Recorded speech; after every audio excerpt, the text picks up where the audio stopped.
2부 문화비평입니다. 우리의 생활은 더욱 풍요로워졌지만 어쩌면 우리는 믿음, 소망, 사랑과 같은 가치를 점점 잃어버리고 있는 건 아닌가 싶습니다. 십계명의 첫 번째인 한 분이신 하느님을 흠숭하여라 라는 이야기의 바탕을 두고 오늘은 다양한 미디어에 나타난 하느님의 의미를 같이 알아보도록 하겠습니다. 함께 해주실 분들 소개해드리겠습니다. 천주교 매스컴위원회 서석희 신부님. 네, 안녕하세요. 방송평론가 정석희님. 안녕하세요. 웹매거진 아이즈의 위근우 기자님 오셨습니다. 네, 안녕하세요.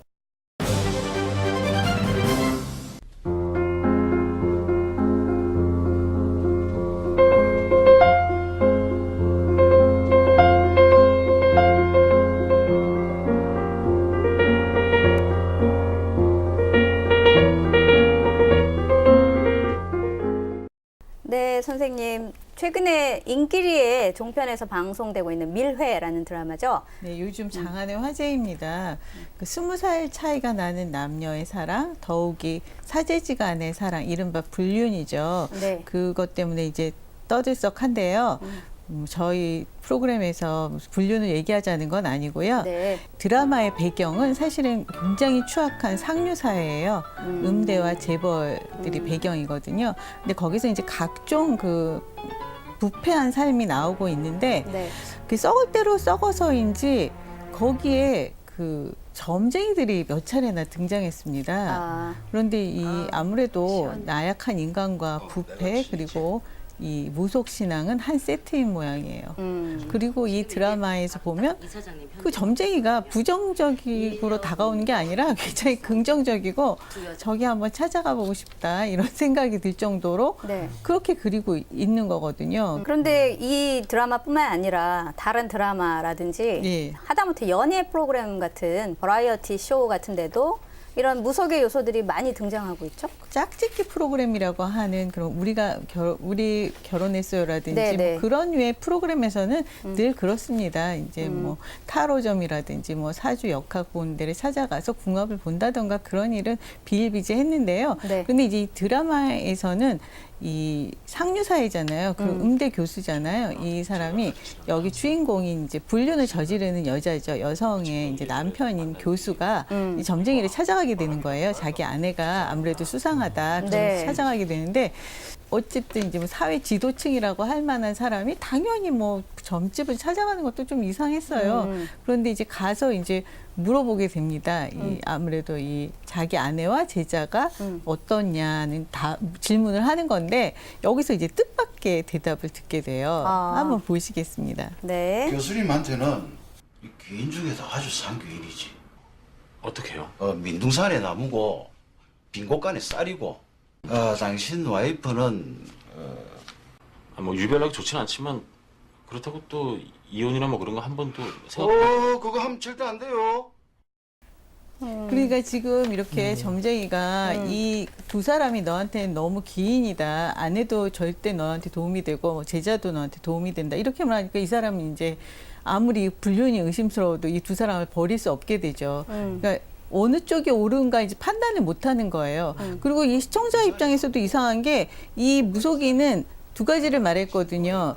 아내는 불륜을 저지를 사람이 아니다. 이건 틀린 얘기잖아요. 그리고 이 제자가 귀인이다고 맞는 얘기잖아요. 그런데 시청자는 이상하게 이 사람이 잘 맞추는 사람처럼 느껴지는 거예요. 맞추고 틀리고 했는데도 그렇게 약간 긍정적인 요소로 다가오는 게 좀 신기했고요. 그리고 이제 두 번째 또 역술가라고 할 수 있겠죠. 주 종목이 주식 투자예요. 아, 이분 말고 다른. 이분 말고 다른 네네. 분이 또 나오는데 그분이 주식 투자인데 상류층 사람들이죠. 음대 이사장, 뭐 학장, 교수들이 다 이 역술가한테 조언을 듣고 주식 투자를 해서 크게 이제 한몫을 잡는 거예요. 그러니까 진짜 이 여자분을 한번 만나 보려고 또 친해 보려고 또 애들을 쓰고 그리고 그 여성 역학자는 또 그 자기 딸을 부정 입학시키기도 하거든요. 음대에. 네. 그런 내용들이 좀 우스꽝스러웠지만 드라마에서도 이렇게 찾아가 보고 싶게 그린다는 것이 좀 뭐 생각해 볼 일이라는 생각이 들었습니다. 네. 사실 TV에서 전반적으로 이런 무속신앙이나 점을 다룰 때 네. 굉장히 좀 선정적이고 그렇죠. 호기심을 자극하는 방향으로 다루는 것 같아요. 그러니까 지금은 굉장히 그런 사회 고발 프로그램이 됐지만은 이제 과거 SBS 그것이 알고 싶다 같은 경우는 이제 그런 이제 좀 약간 초대형적인 것들을 많이 좀 다루는 프로그램이었었거든요.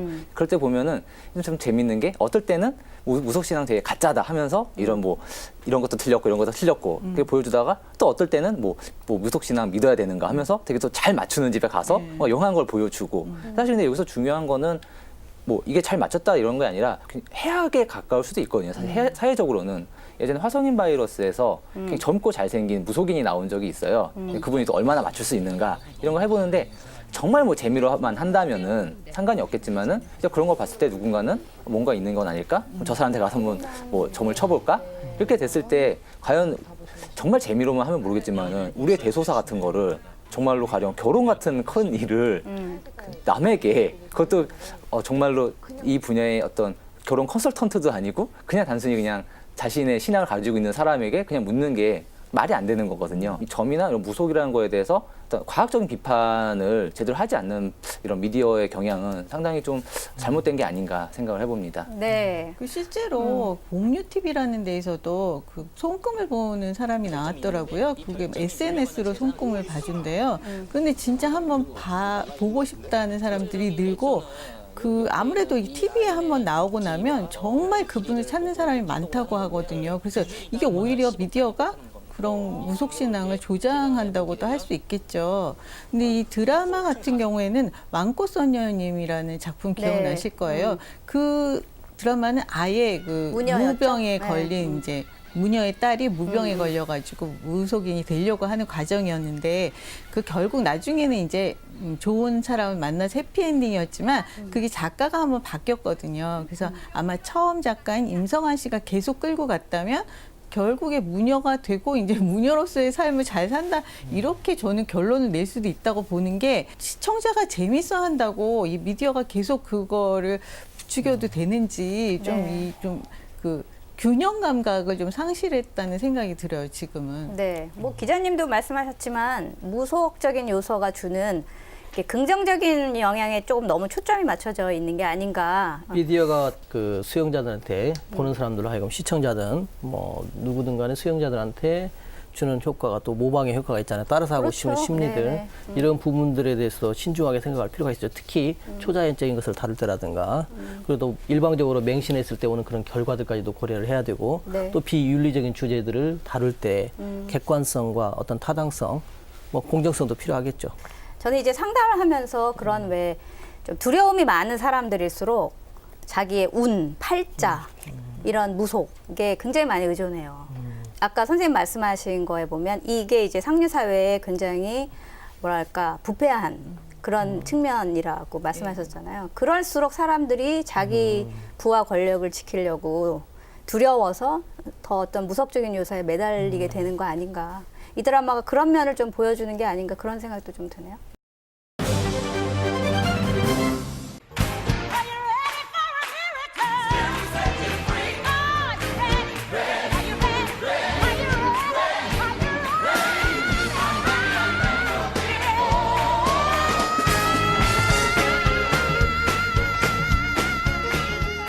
짐 캐리가 나오고 굉장히 코믹하면서도 내용이 좀 꽤 있었던 그런 영화로 저도 재밌게 봤던 것 같아요. 일단 재밌는 영화죠. 그리고 만일에 우리가 흔히 생각하는 그 하느님처럼 우리가 모든 것을 할 수 있다면을 네. 전제로 한 일종의 가정법에 관련된 영화죠. 짐 캐리가 하는 역할이 이 방송 리포터죠. 네. 이 사람은 참 재밌는 사람이에요. 많은 사람들부터 사랑도 받고 또 친근감 있는 대화와 아주 뭐 이렇게 유머가 아주 풍부하니까 사람들하고 그잘 지내는 아주 정말 재능 있는 사람인데도 불구하고 이 사람은 그런 재능을 감사하지 않죠. 그런 재능보다는 방송국에서 또 탑이 되는 거, 그리고 앵커가 되는 거, 그래서 힘을 갖는 거, 그래서 권력을 갖는 거. 그래야만이 다른 사람들이 나를 사랑해 줄 수 있다고 생각하는 그런 사람인데 실제로 그것 때문에 경쟁을 하고 그 같은 앵커 자리를 놓고 에반이라고 하는 사람과 이렇게 경쟁을 하지만 결국 밀려나죠. 네. 그러다 보니까 설상가상으로 이제 일이 잘 안 되잖아요. 그러니까 하느님이 계시다면 왜 나한테 이런 식으로 시련을 주냐고 그러면서 여자친구가 준 묵조도 강물로 던져버리고. 그러니까 원망할 만큼 하느님을 원망하고 나서 쓸 때 이제 하느님으로부터 연락이 와요. 한번 만나자고. 그래서 하느님을 만나요. 그래서 하느님이 그러는 거예요. 그러면 네가 하고 싶은 대로 한번 해봐 해서 하느님이 휴가를 가고 실제로 전지전능한 권력을 이 사람한테 주죠. 그런 결과 이 사람은 처음에는 신나게 하느님이 가지고 있는 전지전능을 잘 이용을 합니다. 그래서 뭐 장난도 치기도 하고 지나가는 여자들의 치마도 들어 올리기도 하고 그다음에 그 여자친구한테 달을 끌어당겨 가지고 가까이에 이렇게 보여주기도 하고 이런 여러 가지 일련의 재밌는 어떤 그런 신나게 그 전지전능을 사용을 하지만 그게 부메랑이 됩니다. 나중에는. 그렇죠. 그로 인해 가지고 여러 가지 문제들이 많이 발생을 하죠. 그리고 수많은 사람들이 기도를 해야 되는데 그 기도를 들어줘야 되는데 이쪽 기도를 들어주다 보면 저쪽 기도가 안 되고 맞아요. 이런 여러 가지 그 난감한 상황에 처하게 됐을 때 결국은 이 브루스라고 하는 사람은 손을 들죠. 하느님한테. 난 도저히 이제 더 이상 전지전능하고 싶지 않다.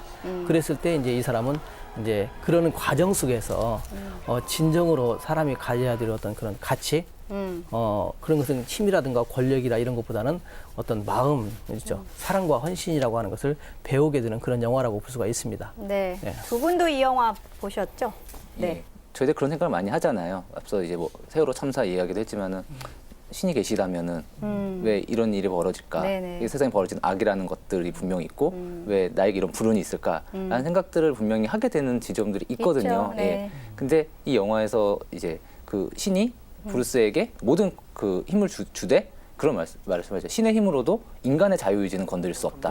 사실 여기서 이제 그 브루스 같은 경우 이제 그 이 능력을 사용하고 하다가 이제 그 여자친구랑 좀 사이가 틀어졌는데 네. 그 마음을 돌릴 수는 없었거든요. 신의 권능으로조차도. 사실 저는 이거를 그 사실 신의 존재를 어떤 픽션으로 그려낼 때 사실 굉장히 저는 조심스러워야 된다고 생각을 하는데요.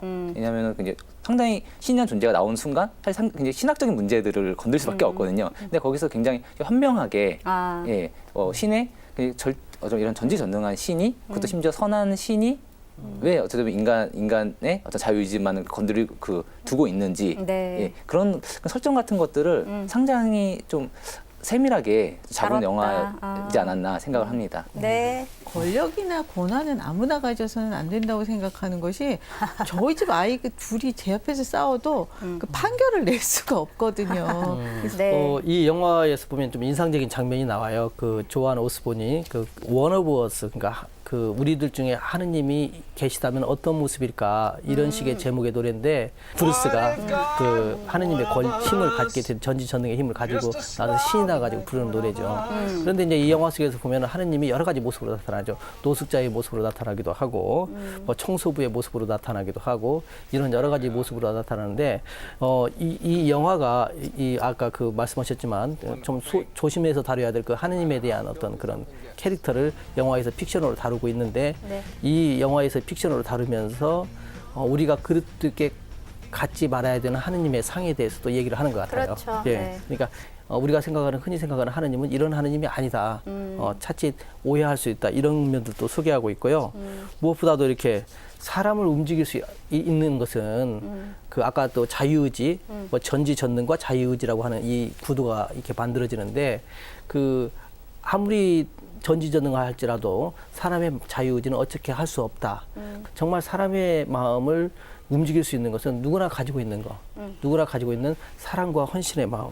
이 브루스가 자기 여자친구 그레이스, 그레이스, 그 이름도 은총이라고 하는 뜻을 가진 네. 이름인데 그 그레이스를 설득하고 그레이스를 자기의 그 마음 안에 이렇게 오게끔 하는 데는 어떤 전지전능한 힘이 아니고 바로 사랑과 헌신이죠. 그래서 이제 그 과정을 하나의 어떤 그 그레이스의 마음을 찾아가는 그 여정으로도 이 영화가 이렇게 표현하고 있습니다. 그리고 기적에 대해서 얘기를 합니다. 그래서 이런 얘기를 해요. 하느님이 이 브루스한테 Parting your soup is not a miracle, Bruce. It's a magic trick. A single mom who's working 2 jobs and still finds time to take her kid to soccer practice. That's a miracle. 예, 그 성경에서 우리 요한복음 그 서문에 나오는 말씀이죠. 아무도 하느님을 본 적이 없다. 하지만 우리가 예수님을 통해서 그 하느님을 알게 되었다. 아무튼 이 영화는 그 픽션이지만 이런 어떻게 일종의 그 하느님은 과연 어떤 분이실까? 하느님은 우리한테 무엇을 원하실까? 또 우리가 진정 하느님께 바라는 것은 무엇이어야 될까를 이렇게 영화적으로 코믹하면서도 또 재밌게 놀이하는 형식을 통해서 어떤 하느님의 그 나름대로는 굉장히 심오한 주제, 그러니까 하느님이 누구신지를 한 번쯤은 상상해보고 또 가정해보는 이런 과정의 영화가 바로 이 브루스 올마이티 영화라고 하는 생각이 들어요. 그래서 우리가 하느님에 대한 상을 다시 한번 생각해 볼 수 있는 좋은 기회가 되지 않을까 이런 생각이 듭니다. 이 영화를 통해서. 이 영화에서 제가 배운 거가 있다면 우리가 그냥 사랑이나 행복이나 그냥 그걸 하느님이 주시는 게 아니라 사랑이나 행복할 기회를 사람의 힘으로 할 수 있도록 그런 걸 그럼요. 마련해 예, 주는 예, 예. 거가 아닌가 싶어요. 그 사람들이 할 수 있게끔 사람들이 가지고 있는 어떤 뭐 외부적인 힘이 아니고 마음 안에서 우러나오는 사랑과 헌신이죠. 네. 바로 그것으로 사람은 누구나 다 가지고 있는 거죠. 평등하죠. 네. 바로 그것을 통해서 기적도 일어날 수 있는 거죠. 네, 그게 바로 하느님의 의미가 예. 아닐까 싶습니다.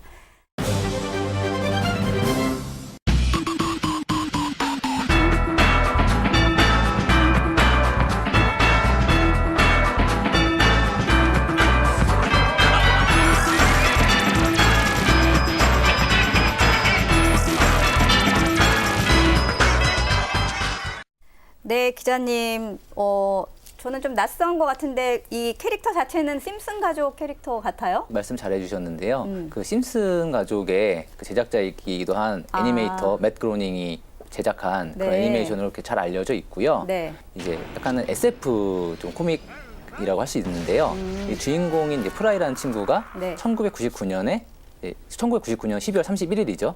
뉴 밀레니엄을 맞이하는 날 우선 좋은 생리학 실험실에 이제 피자 배달을 갔다가 네. 잘못해서 이제 냉동 인간이 돼서 1000년 후에 깨어납니다. 그래서 이제 3000년이 이제 되는 그 바로 2999년에서 2099년에서 이제 3000년 넘어가는 그때 이제 깨어난 거죠. 그러니까 뭐 깨어나니 이제 뭐 돈도 없고 아는 사람도 없고 그래서 이제 자신의 뭐 1000년 후의 후손인 턴스워드 박사라는 사람을 찾아가서 이제 그 사람이 이제 일종의 우주 택배 그 업을 하는 사람인데 그 사람의 회사로 들어가서 이제 우주 곳곳으로 네. 택배를 운반하면서 벌어지는 그런 이야기를 담은 그런 작품이고요. 네. 오늘 그 소개해드릴 에피소드는 갓펠라스라고 하는 그런 에피소드입니다. 이제 갓펠라스니까는 갓이 나와야겠죠.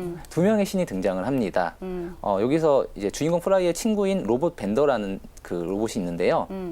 이 로봇이 우주 택배를 같이 갔다가 잘못해서 이제 우주에서 미아가 됩니다. 네. 이 영화 그래비티처럼 이렇게 우주 미아가 돼서 어떻게 돌아올 방법이 없죠. 이렇게 그 우주를 떠다니다가 굉장히 이렇게 작은 이제 외계인 종족들이 있는 마을 하나가 이제 통째로 이 로봇 몸에 붙습니다. 네. 그러니까는 이게 거대한 이 로봇이 있고 거기에 이렇게 작은 그 외계인들이 있으니까는 너무 엄청난 존재로 보일 거 아니에요. 그러니까 이제 신으로 모시는 거죠, 이 벤더라는 로봇을. 그래서 우리에게 기적을 일으켜 주십시오. 뭐 농작물을 해야 하는데 좀 빛이 필요합니다. 그리고 이제 눈에서 서치라이트를 쏴주고 예, 그런 식으로 이제 기적을 말하자면은 신으로서 아주 브루스 올마티의 브루스처럼 기적을 일으켰던 거죠. 근데 이제 필수 연발입니다. 예, 서치라이트를 쏴주면은 이제 농작물에 불이 나고 네. 예, 그래서 이제 좀 기적을 좀 일으키면 안 되겠다 하니까는 또 이제 불신자들이 생겨서 신자와 불신자 간의 전쟁이 일어나서 이들 간에 완전 폐허가 됩니다. 굉장히 좀 죄책감을 느끼죠. 네. 그럴 때 이제 두 번째 신을 만납니다. 아마 여기서 이 작품에서는 신이라고 명확하게 이제 말을 하진 않지만은 우리 생각하는 가장 절대자로서 신에 가까운 어떤 존재를 만나게 되는데요. 그때 이제 이 벤더가 신을 만나서 자기도 잠깐 그 신이었다고 이야기하면서 이제 그 신으로서 있었던 거에 어려움에 대해서 이렇게 말을 합니다. 끔찍했어요. 그들을 도우려고 노력했어요. 또 그들을 돕지 않으려 노력했고요. 결국 어떤 좋은 일도 할 수 없더라고요. 라고 말을 합니다. 그리고 여기에 대해서 신의 대답은 다음과 같습니다. When you do things right, people won't be sure you've done anything at all. 그러니까는 네가 일을 제대로 할 때 사람들은 네가 했다고는 무엇도 확신하지 못할 것이다. 이게 신의 조언이었거든요. 그러니까는 신의 권능이나 이런 기적을 보여주기보다는 그 말하자면 거기서는 그 작은 외계인들이겠죠. 아니면 이제 좀 넓게 보면 우리 인간들일 수도 있고 그들의 자유의지로 직접 선한 일을 할 수 있도록 도와주는 것에 신의 그 의무다라는 네. 식으로 이제 조언을 해줍니다. 아까 신부님께서 브루스 올마이티 설명해 주신 거랑 아주 브루스하고 상당히 벤더가 같은 그런 것 같아요. 예. 인간이 자유의지를 가지고 뭔가 신의 부르심에 응답을 하려고 노력할 때 이루어진다 이런 예. 얘기 같으네요. 그러니까 여기서 이제 신은 이 작품에서도 신은 이제 거의 이제 개입을 거의 하지 않습니다. 근데 네. 목소리만 나오죠. 예, 목소리만 나오고 거의 그런 개입을 하지 않음에도 불구하고 이게 말하자면 무관심하거나 무책임한 게 아니라 사실은 굉장히 인간을 위한 것이라는 거죠. 그러니까 신을 우리가 느낄 수 있다면은 어떤 뭐 브루스처럼 직접 만나는 경우도 있겠지만은 그런 영적 경험이 아니라 하더라도 우리가 직접 실현하는 네. 선한 행동들 거기에서 있는 의지들에서 이제 말하자면 이제 신의 손길을 느낄 수 있지 않겠느냐 그런 생각을 해봅니다. 네. 근데 우리는 뭐 드라마 속에서나 영화 속에서나 여기 애니메이션 속에서나 항상 뭔가 도움을 청하고 뭔가 해달라고 조르는 원망만 하는 그런 존재들인 것 같아요. 그 작은 외계인 마을 사람들처럼. 마지막에 보여주는 게 벤더가 일종의 깨달음을 얻은 거죠. 이 신의 이야기를 듣고. 그래서 이게 마지막에 어떤 장면이 있냐면은 이들이 집으로 가려고 할 때 그 사실은 이들이 이제 이 기계를 쓰기 위해서 그 고승들을 이제 그 세탁실 안으로 가둬놨었거든요. 근데 거기에 대해서 구해줘야 되지 않냐고 했을 때 프라이는 그렇게 얘기를 합니다. 뭐 그들의 신이 구해주겠지라고 말을 하죠. 어떻게 보면 우리가 흔히 신에 대해서 생각할 때 저지르기 쉬운 가장 큰 오류죠. 근데 여기서 벤더가 이런 얘기를 합니다. 우리가 수도승들을 구하지 않으면 누구도 구하지 않을 거다. 말하자면 이것이 벤더가 신에게 그 배운 가르침인 거죠. 체험을 하고 돌아와서. 예, 우리가 선을 실현했을 때 그걸 통해서 신이 선을 실현하고 정말 그 궁극적으로는 우리를 돕는다라는 네. 것을 이제 이 작품 말을 하고 있습니다. 제가 기자님 이야기 듣다 보니까요. 이번 세월호 참사 겪으면서 처음에는 저도 하느님도 참 무심하시지 이런 생각 했었거든요. 근데 차차 이 참사를 같이 온 국민들이 같이 공감하면서 그 희생자 가족들에게 깊이 공감하고 뭐라도 돕겠다고 나서고 하는 걸 보면서 하느님 나름의 방식대로 실현하고 계시구나 이런 생각이 또 들었거든요. 근데 비슷한 얘기 해주시지 않았나 싶어요. 예. 신부님께서는 이 애니메이션 어떻게 보셨어요? 너무 재밌었어요. 이 세상에 많은 사람들이 아프고 힘든 것은 또 우리의 도움이 필요하다라고 하는 맞아요. 거. 네. 하느님에서 무조건 다 알아서 해주신다라고 하는 거 아니라 우리의 어떤 의지라든가 우리의 봉헌의 자세들 이런 것들이 필요하다고 하는 측면에서도 어떻게 이 애니메이션이 코믹하고 웃기는 장면만 나오기도 하는데 그 장면 깊숙이에 이런 깊은 그 신학적 주제가 깔려 있다는 것에 대해서 맞아요. 저도 네. 놀라웠어요. 예, 아주 좋았습니다. 예. 네.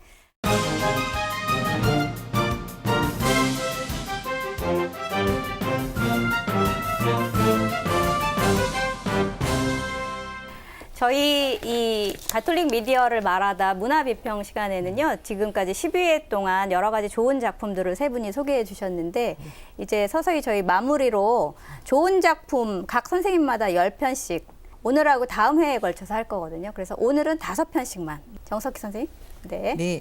그 저는 MBC 1억년 뿔공룡의 비밀하고요. 그리고 KBS 요리인류, 그리고 JTBC 드라마죠. 우리가 사랑할 수 있을까. 그리고 네. TVN 로맨스가 필요해 3 그렇게 4편 하고요. 오늘 이제 특별히 자세히 소개해드리고 싶은 것은 KBS 특집 프로그램 K-팝 국악에게 길을 묻다를 소개해드리고 싶어요. 네. 외국인들이 우리나라를 방문할 때 홍보 동영상을 보고 오잖아요. 그런데 그 안에 담긴 한복과 국악을 그렇게 보고 싶어 한다고 해요. 근데 실제로 서울에 오면 그걸 볼 수가 없죠.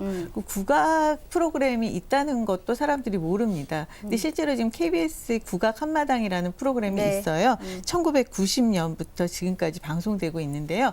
대중하고 소통을 잘하지 못하고 있기 때문에 사람들이 잘 모릅니다. 그래서 이 특집 프로그램 K-팝 국악에게 길을 묻다가 그 해답이라는 생각이 들었어요. 네. 국악의 대중화를 위해 한류의 원동력인 K-팝과 전통음악을 접목시킨다는 취지였습니다. 그래서 한번 시간 나실 때 찾아보시면 좋을 것 같아요. 네. 저는 좀 애니메이션이나 만화, 웹툰 이쪽에서 좀 준비를 해봤는데요. 이제 애니메이션은 취성의 가르간티아와 다리아, 그리고 이제 출판 만화에서는 도서관의 주인, 그리고 네. 웹툰에서는 방과 후 전쟁 활동과 악플 게임 이 5편을 우선 추천해드리고 싶고요. 네. 그 중에서 이제 악플 게임에 대해서 좀 자세하게 이야기를 하고 싶습니다. 설정은 굉장히 흥미롭고도 간단합니다. 그러니까는 우리 흔히 프로게이머라고 하잖아요. 이제 그 e스포츠에서는 프로게이머처럼 그것처럼 어떤 주제를 하냐면은 우리나라 최고의 악플러를 뽑는 대회를 엽니다. 그러니까 정말로 예선에서 뽑혀와서 누가 정말로 악플을 제일 잘 쓰냐, 악플 누가 제일 잘해서 그러니까 누구의 평판을 되게 잘 떨어뜨릴 수 있느냐 이런 걸 시험을 합니다. 되게 좀 황당하긴 한데 사실은 정말로 이제 좀 재미있는 설정이잖아요. 근데 사실 이거는 그래서 누가 그 최고의 악플러가 되느냐 이 얘기가 끝이 아니라 네. 중요한 거는 이 사람들이 이 악플 게임이라는 이 대회를 통해서 말하자면은 유명인이 됩니다.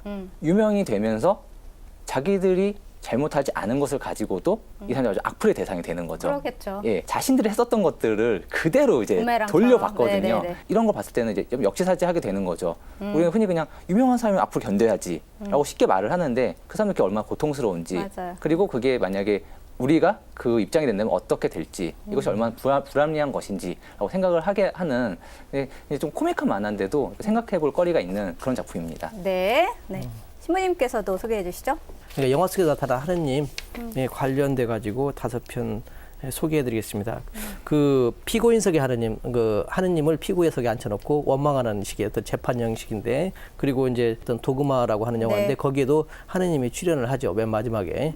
그 다음에 칼 라이너 감독의 오 하느님이라고 하는 영화가 있는데 여기서도 하느님이 인간 세상에 나타나시면서 이렇게 말씀하시는 여러 가지 과정들이 나옵니다. 네. 그리고 폴 보카트 감독의 악마의 유혹이라고 하는 오 하느님하고 속편이라고 볼 수가 있거든요. 5번째가 에반 올마이티인데 오늘 소개해드렸던 그 브루스 올마이티의 후속편이죠. 그러니까 네. 후편인데 아까 그 경쟁자였던 에반이라고 하는 사람이 이제 그 하느님의 그 말씀을 듣고 그 보시지 좋더라 한 이 세상을 환경을 파괴하는 이런 문제에 대해서 노아의 방주처럼 방주를 만들어 가지고 네. 실제로 댐이 터지고 그런 가운데서 사람들을 구해내고 뭐 이런 식의 어떤 과정의 영화인데 여기에서 이제 처음에는 이 에반이 이렇게 하는 이런 배를 만들고 하는 그 하느님의 계시를 받아서 그 배를 만들고 하는 이런 과정들이 이해할 수 없는 모습으로 나타납니다. 그래서 가족들마저도 떠나죠. 그래서 가족들이 이제 떠나가지고 이제 그 이해할 수 없는 에반에 대해서 생각하고 있을 때 그때 하느님이 웨이터로 나타나서 이런 얘기를 해요.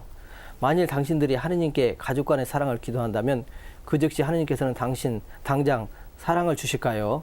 아니면 사랑할 기회를 주실까요? 네. 만일 여러분이 용기와 인내를 달라고 기도하면 바로 당장 용기와 인내를 주실까요? 아니면 용기와 인내를 얻을 기회를 주실까요? 그러면서 그 가족들이 단지 우리가 서로 이해할 수 있게끔 해주세요라고 하는 그런 기도가 아니라 그 이해할 수 있는 기회를 갖는 거죠. 하느님께서는 그런 기회를 주시고 우리가 해야 될 일들에 대해서 분명하게 또 이 부분에서 이렇게 하느님이 메시지를 주는 그런 영화라고 볼 수가 있습니다. 네, 코믹 영화지만 메시지가 있는 예. 영화입니다. 다음 시간에도 5편씩 부탁드리겠습니다. 네, 오늘 고맙습니다. 네, 오늘은 10계명의 첫 번째 계명인 하느님의 의미를 살펴보았습니다. 오늘 이야기 나누었듯이 하느님께서 우리에게 주시는 사랑할 기회, 용기와 잘 인내하는 기회가 나에게도 다가오는데 우리가 그걸 보고 있지 못하고 있지는 않은지 정말 성찰하시는 한 주 되시길 바랍니다. 고맙습니다.